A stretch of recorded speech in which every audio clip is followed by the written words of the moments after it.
चलिए सीधे हम छत्तीसगढ़ के रायपुर का रुख कर रहे हैं, जहां पर कांग्रेस की तरफ से प्रेस कॉन्फ्रेंस की जा रही है। सुनिए। मैं बहुत ही आदर और सम्मान के साथ रविंद्र भैया से निवेदन करता हूं कि वे पत्रकार वार्ता को आरंभ करें।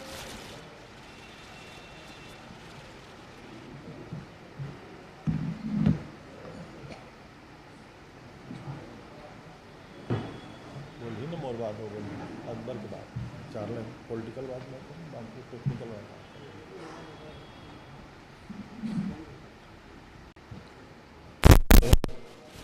बहुत ही आदरणीय प्रदेश अध्यक्ष मोहन मरकाम जी, मीडिया प्रमुख सम्मानीय शैलेश जी,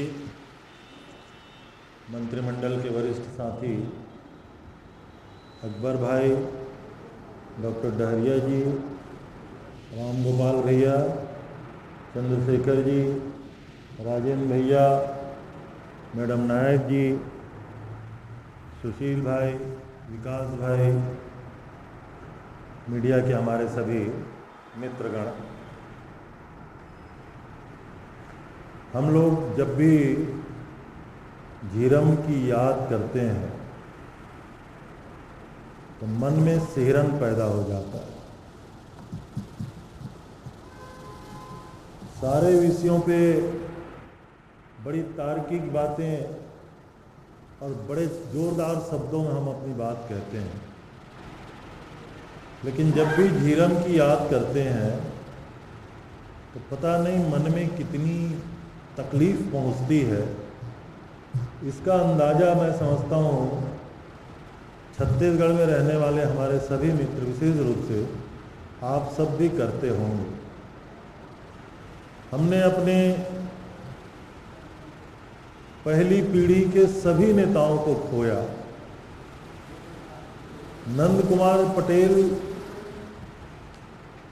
छत्तीसगढ़ के बारे में जो उनका हर सभाओं में जो उद्गार होते थे, यहाँ के जनमानस में एक एक अक्षर गूंजता था।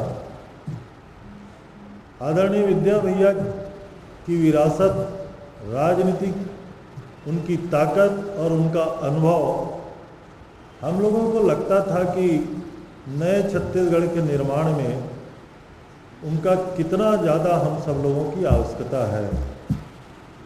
बस्तर के शेर महेंद्र कर्मा, उनकी दहाड़, उनकी आवाज़ विधानसभा में भी गूंजता था, दिल्ली तक वो लगभग हम लोगों को सुनाई देता था। उसके अलावा भाई उदय मुदलियार सहित छत्तीसगढ़ के 32 जाने उस झीरम के हादसे में हम लोगों ने खोया, हमारे नेता शहीद हुए। लेकिन आज तक ये बड़ा प्रश्न आप और हमारे सामने है कि आखिर इतना बड़ा वारदात हो गया, क्या ये सामान्य नक्सली घटना थी? राजनीतिक रूप से उस समय जो यहाँ के हुकूमत में कायम थे, उन लोगों ने आँख क्यों मूंद लिया? बहुत सारे प्रश्न चिन्ह थे कि उनकी विकास यात्रा के समानांतर हमारी परिवर्तन यात्रा चल रही थी, हमें सुरक्षा क्यों नहीं मुहैया कराया गया? सबसे ज़्यादा नक्सली थ्रेट जिसको था बस्तर टाइगर महेंद्र कर्मा को, उसकी सुरक्षा में भी चूक क्यों की गई? क्यों सड़क ओपनिंग पार्टी नहीं थी? क्यों पहले से वहाँ सुरक्षा के पर्याप्त बंदोबस्त नहीं किए गए थे? और जहाँ 150 लोगों का काफिला पे आक्रमण करने का, युद्ध जैसी स्थिति करने की थी नक्सलियों की, तो आखिर ये इसको इतना खुफिया तंत्र और यहाँ का प्रशासन क्यों मूक दर्शक बन के देखता रहा? ये बड़े प्रश्न चिन्ह थे। नक्सलियों के उस वारदात में समूचे बस्तर के नक्सली लीडरशिप शामिल थे, लेकिन उसके बाद भी हम लोग कह सकते थे, उस समय भी हम लोगों ने कहा था, ये केवल नक्सली वारदात के रूप में इसको नहीं देखा जाना चाहिए। आने वाले भविष्य की चिंता थी जिन लोगों के सामने, उनके द्वारा उसमें कौन लोग संलिप्त थे, इसको सुपारी किलिंग जैसा मामला हम लोग देखते थे उस समय में। लेकिन आज पर्यंत इसका उत्तर हमें नहीं मिल पाया।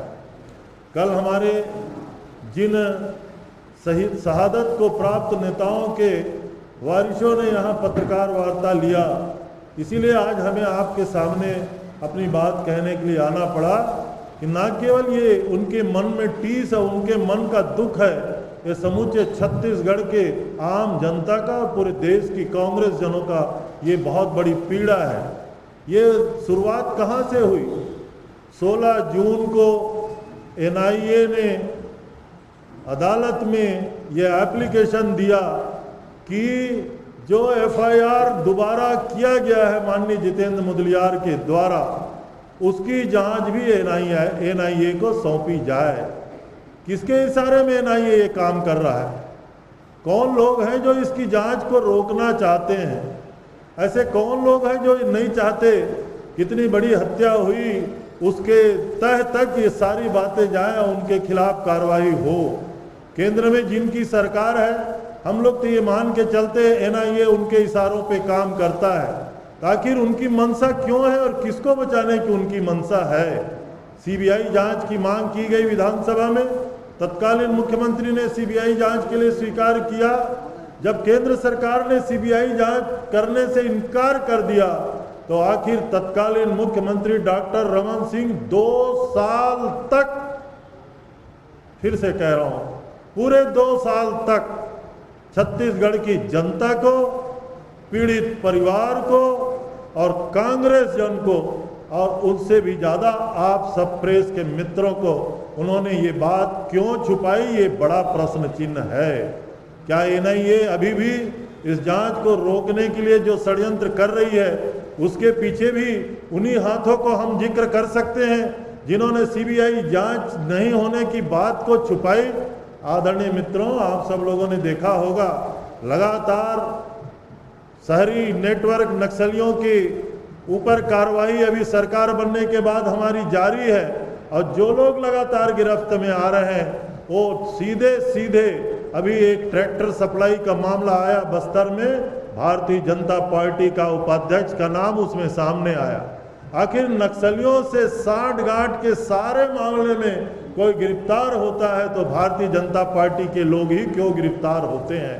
ये इस बात को साबित करता है कि भारतीय जनता पार्टी की साठ-गांठ नक्सलियों से लगातार रही है और ये इस घटना का साक्षी है कि हमने अपने नेताओं को खोया है। एक और बहुत बड़ी बात है, जब एनआईए ने जांच शुरू की उसके पहले सारे बस्तर में लछन्ना, रमन्ना जैसे बहुत सारे नाम जांच में आया था, लेकिन आखिर एनआईए के पहले प्रतिवेदन में उन नामों को क्यों हटाया गया? ये सारी राजनीतिक बातें हैं। इसलिए आवश्यक है हम एनआईए ने पहले सबमिट कर दिया कि जांच रिपोर्ट पूरी हो चुकी। अगर आपने कहा कि जांच रिपोर्ट पूरी हो चुकी, अदालत में आपने बयान दिया है, तो फिर से हमारे द्वारा किए गए एफआईआर को एनआईए को सौंपने के संदर्भ में आपने पत्र क्यों लिखा और उसको जांच करने के लिए एक अदने से इंस्पेक्टर की तैनाती आपने करके इस जांच को रोकने का प्रयास क्यों किया? ये सारे प्रश्न हैं। इसलिए आपके सामने इस प्रश्न को उठाते हुए हमें दुख के साथ कहना पड़ रहा है, हम लोग, हमारे जो आदरणीय जितेंद्र मुदलियार जी सहित जिन लोगों ने भी एफआईआर किया है, जिन लोगों ने मांग किया है, अब इसकी एनआईए से परे जांच की आवश्यकता है ताकि सारे मुद्दे की जांच हो जाए और जिन लोगों को, जो लोग भी इसमें दोषी हैं, उन तक के जांच की पूरी बातें चली जाए। इसलिए आज आपके सामने प्रेस के माध्यम से ये बात कहने की आवश्यकता पड़ी। इनकी तकनीकी बातों को, दिनांकवार कब कब क्या क्या पत्र जैसी बातें हुई हैं, मैं आदरणीय अकबर भाई से चाहूँगा कि आपके सामने इन बातों का, इन तथ्यों को रखें। आदरणीय अकबर भाई।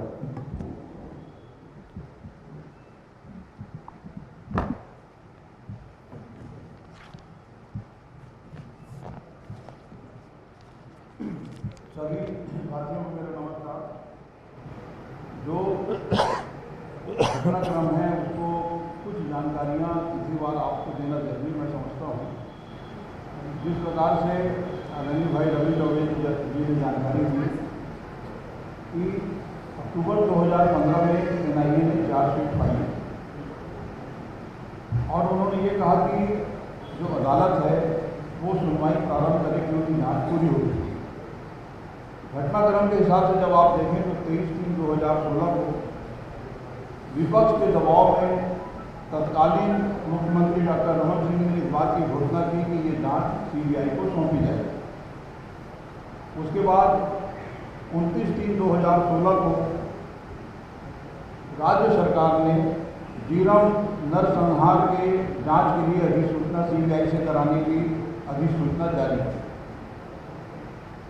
13/12/2016 डीओपीटी ने राज्य सरकार को पत्र भेजा कि सीबीआई और गृह मंत्रालय से विचार विमर्श करने के बाद फैसला लिया गया है कि एनआईए ने जांच पूरी कर ली है और इस मामले में आगे किसी तरह की जांच की जरूरत नहीं है। उसके बाद 17/2/2018 सीबीआई जांच के विषय में तत्कालीन प्रदेश अध्यक्ष और प्रदेश कांग्रेस के अध्यक्ष श्री भूपेश बघेल जी ने तत्कालीन मुख्यमंत्री डॉक्टर रमन सिंह को पत्र लेकर जानना चाहा लिखकर कि सीबीआई जांच के बारे में जो अधिसूचना जारी हुई है उसमें केंद्र सरकार का क्या फैसला है। राज्य सरकार की तरफ से कोई जवाब नहीं आया और ना ही डॉक्टर रमन सिंह ने 13/12/2016 को जो केंद्र सरकार की ओर से पत्र प्राप्त हुआ था उसके बारे में कोई जानकारी दी। इस बीच एनआईए ने अपनी वेबसाइट में सूचना लगा दी कि जीरम नरसंहार की जांच पूरी हो चुकी है। अब 13/12/19 इलेक्शन के बाद राज्य की नई सरकार को पता चला कि जीरम मामले में सीबीआई जांच से 13/12/2016 को इनकार कर दिया गया है। 2/1/2019 को राज्य सरकार ने एसआईटी का गठन किया। बस्तर के आईजी के नेतृत्व में बनी एसआईटी उन्होंने लिखा एनआईए को कि जांच के जो दस्तावेज